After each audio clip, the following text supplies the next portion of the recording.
Magandang umaga po sa ating lahat. Vice Mayor Dodot, ating mga konsehal, sa mga kasama natin mula sa BJMP, BFP at PNP at iba bang nasyonal na ahensya, sa ating mga kawani ng institutional sector, lalo na sa ating host. Maraming salamat po sa ating host ng Budget Office, Accounting Office at pati ang Treasurer's Office po natin. Sa ating mga kabataan, ano ba tawag sa kanila? Bantay Kalikasan. Maraming salamat sa inyo. Akala ko sa amin yung mga pin eh.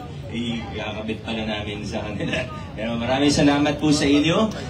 Napaka-importante po ng ating lahat ng ginagawa po natin para protektahan ang ating kalikasan towards a more sustainable environment, sustainable future. Lahat naman po ng ginagawa natin ay para sa kanila.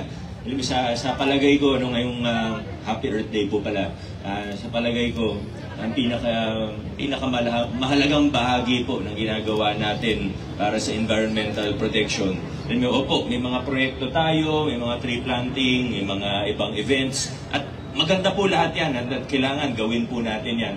Pero tayo, hindi rin tayo mahilig sa mga masyadong malalaking event or gesture. Minsan kailangan siyang gawin, pero ang talagang pinaka-importante para sa isang sustainable future ay wala na pong iba kundi ang enforcement natin ng mga existing na batas at regulasyon. Sa totoo, sa Pilipinas, hindi naman tayo nagkulang sa batas. Hindi tayo nagkulang sa rules, hindi tayo nagkulang sa mga regulasyon. Tingnan natin, environmental laws natin. Magaganda naman po eh. Opo, minsan may mga kailangan tayong idagdag. Kung may mga panukala, mga konsyal natin, wala naman pong problema dyan. Baka maganda pa nga. Pero ang totoo niyan, ang pinaka-importante, yung enforcement ng rules and regulations. At sa palagay ko, nagagawa na po natin yan ng hindi man perfecto pa, pero nagagawa po natin yan ng maayos dito sa lungsod ng Pasig. Sa pangunguna na ating Senro, ito hindi na po na-pick up to ng media, baka hindi na nabalitaan ng karamihan sa atin. Hindi ko rin naman pinopost na tahimik natin ginagawa. Nung nakaraan, siguro mga last month, may napasara tayong isang malaking pabrika dito. Ilan na lang naman ng pabrika dito sa Pasig. Pero may napasara tayong isang malaki. Ito, kaibigan ko pa yung may-ari. Pero ngayon dito sa Pasig, wala na tayong room para sa negotiations, para sa pakiusap. Kung may violation, na-warningan na, nabigyan na ng notice, hindi pa rin sumunod, patuloy pa rin yung alinsunod sa batas, talagang mahigpit po tayo.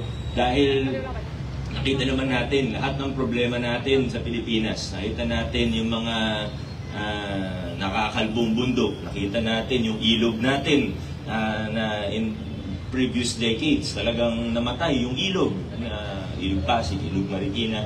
So kung gusto natin na maipasa natin ng mundo na mas maayos sa susunod na henerasyon, number one po talaga ang ating implementation of laws, rules, and regulations. At yan po yung isa sa mga bagay na kailangan masanay tayo bilang mga Pilipino na hindi porket may kakilala ka sa City Hall ay okay lang pagbibigyan ka. Hindi, i-enforce talaga natin. And again, nagagawa na po natin yan. Kaya sa ating mga implementing offices, agencies and employees, maraming salamat. Sir Allen, sa Senro, maraming salamat sa inyo dahil pinapatupad nyo ang ating batas without fear or favor, without consideration kung sinong kakilala, kung sinong mayaman. Basta kailangan natin sumunod sa batas, especially our environmental laws and regulations. Maraming salamat sa Senro, maraming salamat po sa ating lahat.